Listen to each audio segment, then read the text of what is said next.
Une dernière partie également consacrée au PSG de demain. Le sacre, c'est fait, la fête aussi, mais on va essayer de se projeter un petit peu sur l'avenir du club parisien. Juju, qu'est-ce qui t'arrive? T'as perdu un bouton de manchette. Emmêlé dans le micro. Oui, tout va bien, tout va bien. Allez, on y va. On va où On enchaîne avec le PSG? Oui, l'avenir, Très bien, l'avenir. Demain, qu'est-ce qu'on fait? Le président Nasser El Khelaifi au Parc des Princes, lui, et son capitaine Marquinhos à la sortie de l'Elysée ont prévenu. Ce sacre représente énormément de choses, mais c'est loin d'être un aboutissement. Écoutez-les. Aujourd'hui, on commence un nouveau histoire. On commence la grande histoire de Paris Saint-Germain d'aujourd'hui. On commence aujourd'hui avec cette trophée. Je pense qu'on va inspirer toute une génération qui ça va partir dès maintenant, des futurs champions. C'est un projet et je pense que le projet ne s'arrête pas là. Voilà, des paroles inspirantes. Alors, comment gérer l'après-sacre pour le PSG? Et maintenant, qu'est-ce qu'on fait? On a plein de sujets à aborder, que ce soit en termes de communication, d'image du club, de mercato, de jeunesse, de fatigue, d'objectifs encore à remplir. Vous voulez commencer par quoi? Allez, mon Pierrot. Moi, par quoi je commencerai? L'avenir du PSG, pour toi, ça va passer par quoi? Quelle est la question que tu te poses? Alors, je pense que déjà, cette victoire a mis un gros coup de pelle à la mairie de Paris pour l'achat du Parc des Princes. Je pense que l'argument pour essayer justement de devenir propriétaire est assez conséquent. Il y a aussi le rapport de force aussi entre les joueurs qui voulaient venir pour l'argent à l'époque, maintenant vont avoir envie de venir pour des titres, ce qui est complètement différent. Je la donne, oui. Avant, tu venais pour gagner la Ligue 1 et gagner beaucoup d'argent et peut-être faire un parcours en Ligue des Champions. Là, tu es champion d'Europe. Donc, tu vas venir aussi peut-être pour gagner les titres au même titre que tu allais au Bayern, au même titre que tu allais au Real ou au Barça. Donc, déjà c'est déjà deux gros chantiers où tu renverses un petit peu la table par rapport aux idées reçues que tu as du PSG. Tu viens avec un coach qui a métamorphosé quasiment l'intégralité de l'effectif aussi dans ce club. Moi, je pense que c'est un club qui devient bankable plus pour l'état d'esprit et ce que tu peux faire avec, vivre une vraie histoire humaine et sportive, plutôt que de venir uniquement pour gagner de l'oseille. Donc je pense que le rapport de force a complètement changé. Maintenant, la difficulté, ça va être justement de garder des joueurs. Je pense qu'ils ont de gros arguments pour ça. Mais malgré tout, ça m'excite beaucoup. Je pense qu'on en a pour un petit moment parce que la moyenne d'âge est très jeune. Je fais une petite pause, Pierrot. La moyenne d'âge, on va y revenir parce que les Bleus sont arrivés du côté de l'entraînement qu'on va pouvoir suivre. Giovanni Castaldi, je te laisse la main. Qui arrive sur la pelouse? Eliane. Luc, apparemment. Alors, on a eu Lucas Di, Lucas Chevalier, Théo Hernandez, Clément Langlais, Loïc Badet qui viennent d'arriver. Dans quelques instants, il y a le sélectionneur et son adjoint Guy Stéphane aux côtés de Kylian Mbappé. Tout sourire, on rappelle que Kylian Mbappé est arrivé ce midi. Derrière, Ryan Cherki et Mal Augusto. Bonjour Kylian.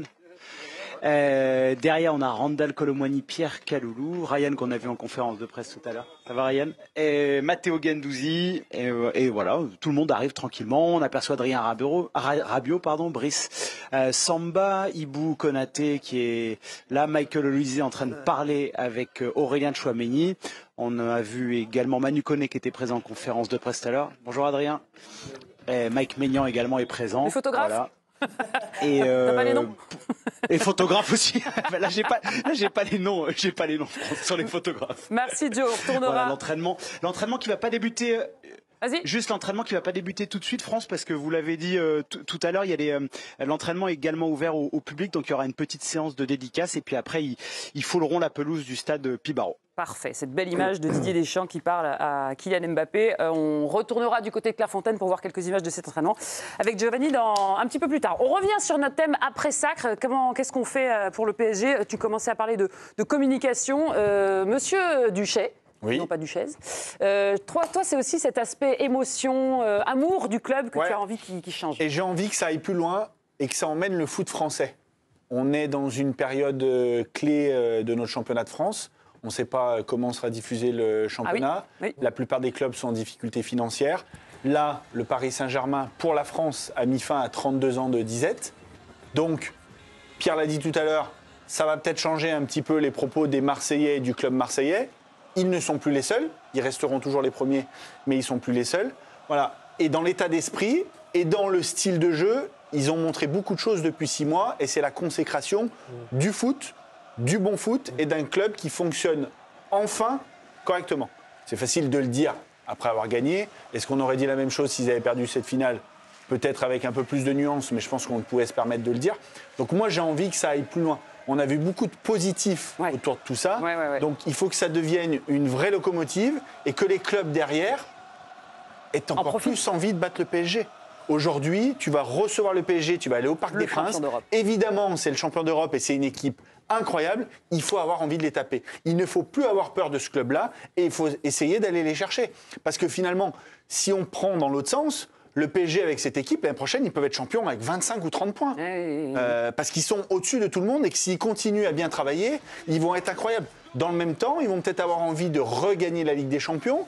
Donc peut-être qu'on va tenter des choses un peu plus en championnat, parce qu'on n'a plus cette pression de gagner la Ligue des Champions. Il faut bien se rendre compte de la pression qu'ils avaient depuis tant d'années. Et à l'image du petit Mayulu qu'on a vu entrer et marquer, eh ben on a envie de plus voir ces joueurs dans le championnat. Donc si on a plus des jeunes, peut-être qu'ils seront un peu moins dominateurs. Donc peut-être que les autres vont pouvoir tirer leur épingle du jeu et tirer le football français vers l'avant. On veut surfer sur cette belle image. Je crois que pour les supporters qui voulaient s'acheter le nouveau maillot, il y avait encore 3 ou 4 heures de queue aujourd'hui à la boutique du PSG. Brahim, est-ce que tu penses toi aussi que on a créé des nouveaux supporters de demain et que la France entière s'est pris de passion pour ce club ou Oui, complètement. On peut le voir. Alors pour ma génération, c'est 93, donc je pense qu'une bonne partie de la France est tombée amoureux de l'Olympique de Marseille, qui a découvert cette équipe qui a été incroyable. Dont Macron. Et cette nouvelle génération va tomber amoureux et est tombée amoureux de cette équipe de Paris Saint-Germain, surtout qu'elle est extrêmement jeune. Et c'est sans doute la difficulté de demain, c'est de pouvoir garder ces jeunes talents à la maison. Je pense que financièrement, le PSG a tous les moyens pour pouvoir les garder, de pouvoir renouveler cette équipe sans trop la déstabiliser. On sait qu'il risque d'y avoir des... Pardon ? Même en stratégie. Regarde, il fait rentrer Mayoulou. Il envoie des signaux quand même à Non, c'est clair, c'est clair. Tu vois ce que je veux dire ? Et c'est là où Luis Enrique est un phénomène, en fait, dans sa manière de gérer une équipe. Et je ne pense pas que cette équipe, à la base, elle devait être prévue être championne d'Europe cette année. Non, pas aussitôt. Je pense l'année prochaine, voire celle d'après. Il s'avère que les choses se sont accélérées. Voilà, je pense que la priorité, là, c'est consolider maintenant l'état d'esprit. Les joueurs qu'il va sélectionner demain, en tout cas, qui à travers ce mercato, savent qu'il faudra, quoi qu'il arrive, marcher au doigt et à l'œil de ce que dira Luis Enrique, parce qu'il l'a démontré. Ah oui, et ça marche, et ça va être le modèle de demain en réalité.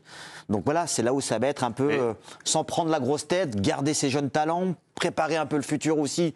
Mais mine de rien, ils ont tous 18, 20 ans, quoi. C'est assez incroyable. Tu viens de parler de jeunes talents, ça tombe bien, on va revenir au mercato dans un instant, mais on revient sur la jeunesse de cette équipe, Juju. Oui, on va vous remontrer la composition d'équipe du PSG qui a démarré face à l'Inter samedi en finale de cette Ligue des Champions. Vous allez très vite comprendre qu'elle est très très jeune, cette équipe parisienne. 26 ans pour Donnarumma, également 26 ans pour Hakimi. Le plus vieux, c'est Marquinhos, il a 31 ans. Excusez du peu. Kvara, c'est 24 ans. Nuno Mendes, 22. Pacho, 23 ans. Désiré Doué, 19 ans. Giovanni, je ne sais pas si tu es avec nous, si tu nous entends. Oui, il a que ça à faire. En reparlant de cette composition d'équipe, maintenant on fait quoi avec cette jeunesse? On modifie quoi dans ce 11? On évolue à quel poste? Qu'est-ce qu'on fait, Giovanni? Bonjour Juju, je ne sais pas si je t'ai salué. Il y a un chantier d'ailleurs, c'était évoqué ce matin dans le journal de l'équipe, ça va être la prolongation de 2 contrats de Donnarumma. Il a fait une petite déclaration énigmatique chez nos confrères de la presse italienne après la finale. Bon, on sait, là, il va y avoir des négociations. Donnarumma est en position de force. On sait que Luis Enrique apprécie Lucas Chevalier. Pour le reste, c'est très clair, hein, la priorité du directeur sportif et de l'entraîneur espagnol. Il y a un défenseur central droitier. Il y a une piste qui est avancé, le nom n'a pas encore filtré, ils ont déjà commencé à en parler. Pour ce qui est des renforts au milieu de terrain offensif, il y avait un moment la piste Rodrigo Mora par exemple qui avait été avancée. Luis Campos, le directeur sportif du Paris Saint-Germain, nous avait dit à l'époque ça sert à rien de prendre un joueur comme Rodrigo Mora, aussi talentueux soit-il, parce qu'on a un garçon comme Seny Mayoulou qu'on doit développer, dans lequel on croit énormément. Il y a un profil qui plaît au Paris Saint-Germain, c'est Franco Mastantuono, le joueur de River Plate, qui pourra arriver au mois de janvier, donc on lui laissera encore 6 mois en prêt en Argentine, et il n'y aura pas de folie sauf départ. Les 2 joueurs qui sont susceptibles de partir, c'est Kangingli et Gonzalo Ramos, mais en cas d'offre satisfaisante, et dans ce cas-là un profil comme Marnès Akliouche pourrait revenir dans la course. Merci Joe. Le volet mercato, on y revient dans un instant. Je voudrais qu'on revienne vraiment sur la jeunesse. Quand vous voyez que tous ces jeunes là, ils ont quoi? La moyenne d'âge c'est quoi? 23-24 ans. Est-ce que ça veut dire que c'est bien parti pour durer cette histoire et qu'une équipe qui est aussi forte, aussi jeune, ça va durer des années? Ce qui est sûr, c'est que ces joueurs-là se sentent bien en fait dans cet effectif. Enfin, on le voit, et on l'a vu pendant tout le week-end. En fait, c'est une aventure humaine qu'ils ont vécue depuis le début de la saison. Et je pense qu'ils sont assez bien entourés pour comprendre que la chose la plus difficile, c'est réussir à créer ce qu'ils ont réussi à créer aujourd'hui. Un collectif. Ouais. Non, mais le fait d'être quasiment pote avec tout le monde, le fait d'avoir un projet commun, le fait que personne tire la couverture vers soi, on l'a vu avec Dembélé, avec le match qu'il a fait et le don de son corps à la science pour le club. Donc moi, je pense que ces joueurs sont fiers d'être à Paris et je pense qu'ils sont conscients qu'ils peuvent continuer de grandir en fait avec ce club et marquer l'histoire de ce club. Maintenant, tu as des projets personnels en tant que joueur. Des fois, tu as envie d'aller chercher à droite, à gauche des clubs qui sont plus huppés. Et souvent, la France était une passerelle justement pour aller chercher des clubs plus forts. Maintenant, c'est un aboutissement. Maintenant, on l'est quoi. Maintenant, on l'est en France. Et le truc, c'est que quand tu vas à Rennes ou quand tu vas à Lille ou quand tu vas à Lyon, et ben peut-être que au lieu de partir à Manchester, au Real ou au Barça ou au Bayern, et ben peut-être que tu vas aller vers le PSG. Et ça, c'est bien. En fait, durant toutes ces années, on se posait la question sur certains joueurs qui étaient là pour le jeu ou pour leur intérêt personnel. Là, c'est la première fois qu'on ne se pose plus la question, en fait. On a l'impression que tous les joueurs sont imprégnés, sont intégrés dans ce staff parisien. On pense qu'ils sont tous parisiens, limite. Franchement, moi, je suis impressionné. Ils parlent quasiment tous français. Tous aujourd'hui, avec un super français. Les Portugais parlent mieux que moi. C'est pas difficile. Non, mais ça en dit beaucoup, en fait. C'est que voilà, il y a le club. En fait, Nasser a appris de ces 14 années où tous les échecs, il a rarement reproduit les mêmes erreurs. Il a construit. Et aujourd'hui, ils sont arrivés à un consensus. C'était des erreurs nécessaires. Oui, non, c'est clair. Je pense qu'elles étaient bénéfiques. Giovanni veut intervenir. Et je pense que c'est aussi l'apport d'un coach qu'on n'a pas encore mentionné ici, Luis Enrique. On n'a pas eu le temps. Ouais, et effectivement, je suppose que vous allez parler de Luis Enrique, c'est une certitude, mais Pierre parlait potentiellement des joueurs en fait qui, avant de partir à l'étranger, voudront aller au Paris Saint-Germain pour le sentiment de progression. C'est assez évident. On l'a vu sur Bradley Barcola, 6 mois en pro, il débarque à Paris pour plus de 50 millions d'euros. Dans la foulée, il devient international français. Désiré Doué, qui n'était pas toujours titulaire à Rennes, on en fait un joueur potentiellement qui va être dans le top 5, top 6 du Ballon d'Or du côté du PSG. Donc ça change, mais moi je parle aussi de l'exigence au quotidien à Poissy. Pour le coup, le staff de Luis Enrique parle beaucoup de l'outil merveilleux qu'est le nouveau centre d'entraînement de Poissy. Ça m'a frappé. Marquinhos l'a également invoqué, c'est-à-dire que dans tous les aspects du club, j'ai l'impression que Luis Enrique et son staff ont mis le degré d'exigence au plus haut niveau, que ce soit sur la diététique, le sommeil, la tactique, les analyses vidéo. Il y a une exigence qui a été très très haute sur toute la saison, qui a été mise en place dès la saison dernière. Et ça, je pense que quand dans un club, on a le sentiment d'être à ce point pointilleux, et on a envie de faire partie de cette aventure-là. Ça me fait vraiment penser à quand Pep Guardiola est arrivé à Manchester City et qu'il a tout repris de A à Z et qu'il a façonné son club. On a l'impression que le PSG veut faire pareil avec Luis Enrique. Forcément, le travail paye. Est-ce que ce PSG, vous le voyez rester au sommet plusieurs années de suite, comme un Real, où on va trop vite parce que l'équipe est tellement jeune et tout a l'air de fonctionner tellement parfaitement. C'est dur, comme a dit Brahim. Il y a aussi après les enjeux personnels, que ce soit en sélection, des clubs passion, comme a eu Mbappé qui voulait partir au Real Madrid, il l'avait toujours dit. Là, t'as un joueur qui veut quitter le club, là ? Non, leur chance, c'est qu'il y a une Coupe du Monde dans un petit peu plus d'un an et que la stabilité pour jouer en sélection, il y a des joueurs qui ont des places aussi à aller chercher. Je pense aux Portugais. Il faut valider leur place de titulaire pour aller vivre une Coupe du Monde. Donc partir du PSG, j'ai de gros doutes moi sur le fait que Gonzalo Ramos s'en aille là, même s'il manque un petit peu de temps de jeu, en sachant qu'il est à 1 an de la Coupe du Monde et qu'il sait ce qu'il a au Paris Saint-Germain aussi. Voilà, la Coupe du Monde des clubs arrive, il va y avoir encore plus de matchs, ils vont jouer la Super Coupe d'Europe qui sera encore un trophée à aller chercher. Donc du coup, il y a encore un palmarès à étoffer.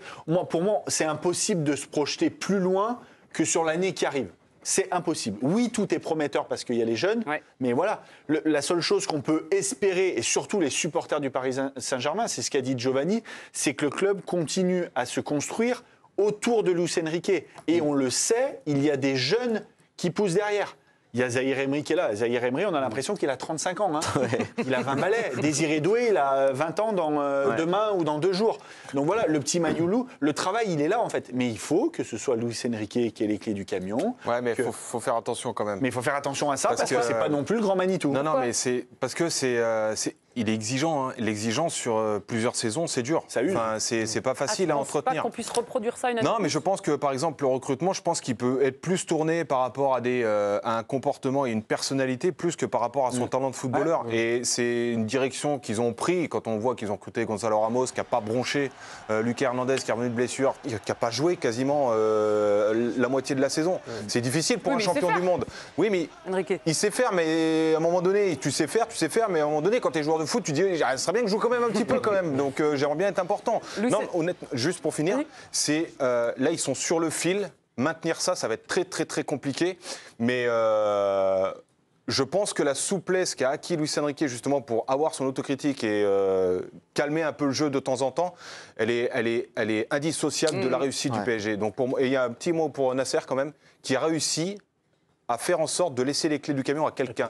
Et ce qui n'était pas forcément une chose réussie, parce que les 11 ans qu'il a fait juste avant, ben, il y avait toujours les coups de téléphone pour dire défends-moi, il mettait un peu tout le temps le nez dedans.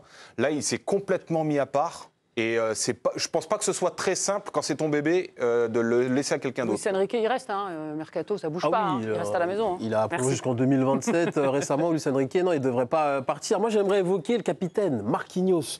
12 saisons au club, c'est le joueur le plus capé de l'histoire du club, qui a remporté le plus de trophées, 34. Qui est sous contrat jusqu'en 2028, mais on le sait, on le redit, Paris cherche un défenseur axial droit pour la saison prochaine, donc le poste de Marquinhos. Son temps de jeu pourrait diminuer sensiblement la saison prochaine. Est-ce que, à la place de Marquinhos, Mathias, tu te dis, ok, là je viens de réaliser la quête sportive d'une vie, j'ai enfin remporté la Ligue des Champions, est-ce qu'il n'est pas temps de quitter le club ? J'ai l'impression que tout le monde veut ça pour lui, mais il a 31 ans.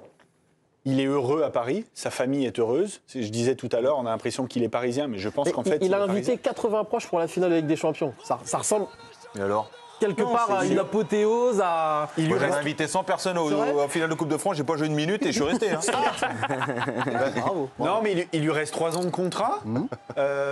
Encore une fois, objectif personnel, il a une Coupe du Monde. Jouer moins, je suis pas sûr que pour lui ce soit un souci.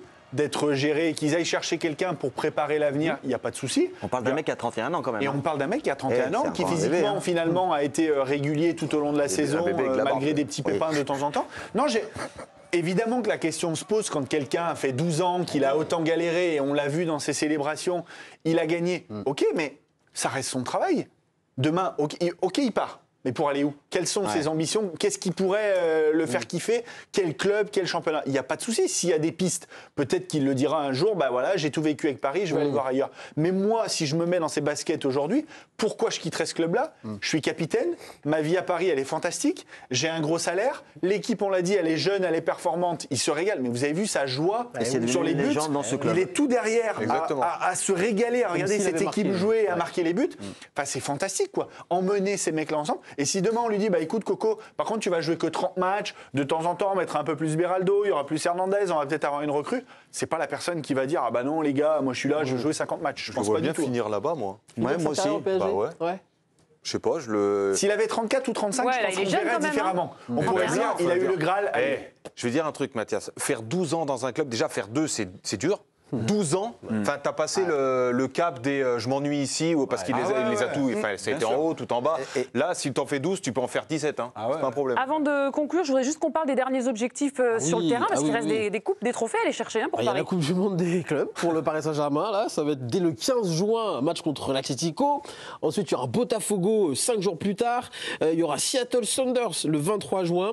Possible huitième de finale ensuite le 28 ou le 29. Quart de finale, vous voyez, le 4 ou 5 juillet. Demi le 8 ou 9, la finale le 13, la Super Coupe d'Europe qui arrive le 13 août face à Tottenham, et puis il y a la Ligue 1 qui reprend au moins 4 jours après pour le Paris Saint-Germain. Donc oui, le planning il reste chargé. Giovanni Castaldi, ça va être nouveau aussi, ce planning d'été très très chargé avec cette nouvelle compétition qui arrive. Là aussi, ça va être l'un des enjeux du club et de Luis Enrique, de savoir gérer ses joueurs, même s'il a prouvé qu'il savait faire. Oui, ça va surtout être un enjeu financier important parce qu'il y a plus de 100 millions d'euros pour le vainqueur de la Coupe du Monde des clubs. On sait que le Paris Saint-Germain, parce que les droits télé en France sont faibles, même si le PSG est bien loti, mais je veux dire, c'est pas comme ça qu'on équilibre un budget. C'est une donnée qui va être importante. Et il y a aussi les dynamiques. Moi, je pense que quand on est dans un sentiment d'euphorie comme ça, on vient de gagner la Ligue des Champions, d'être la première équipe à remporter une nouvelle compétition, on se sent fort, on se sent bien. Donc, si ce groupe continue sur cette lancée-là, je les vois bien être très déterminés pour la Coupe du Monde des clubs. En tout cas, ça va être intéressant à suivre. Mais pour Luis Enrique, je rejoins un petit peu Pierre. Faudra voir comment il gère, parce que quand tu as été aussi dur, aussi exigeant toute la saison, si tu leur prends la tête tout l'été, alors qu'on le sait, le plus important, ça va être d'être encore performant en Ligue des Champions l'année prochaine. Je pense qu'il faudra trouver un bon équilibre. On verra d'ailleurs, à l'image peut-être du Real qui a pris Trent Alexander-Arnold pour disputer le Mondial des clubs, est-ce que Paris va se dépêcher d'agir vite sur le mercato pour intégrer directement les recrues pour la Coupe du Monde des clubs? Merci beaucoup, Giovanni Castaldi. Tu restes à Clairefontaine. On te retrouve dans l'équipe de Greg, bien sûr. On rappelle que les Bleus sont actuellement en train de signer quelques autographes, quelques dédicaces, quelques petites photos sympathiques, des selfies, comme on dit. Et ensuite, ils seront à l'entraînement. Et puis, les Parisiens et les Interistes retrouveront les Bleus ce soir vers 19h30. Normalement, un petit mot rapide sur cette fameuse Coupe du Monde des clubs. Là, il faut absolument la gagner quand on est Paris champion d'Europe, ou alors on leur en voudra pas? Non, c'est pas, pour moi, c'est pas un objectif ni financier ni sportif. Clairement, faut protéger, et c'est là où il a excellé. 100 millions, c'est dans la gestion. Ouais, mais 100 millions, moi je veux bien 100 millions. Ils ont besoin, ils en ont pris 200 avec la Ligue des Champions. Faisons-le. Il y a des joueurs, et Luis Enrique est assez. Je vais dire couillu, pour mettre des jeunes et tenter des choses aussi. Donc, c'est l'occasion. s'il a besoin de voir du monde, bien sûr.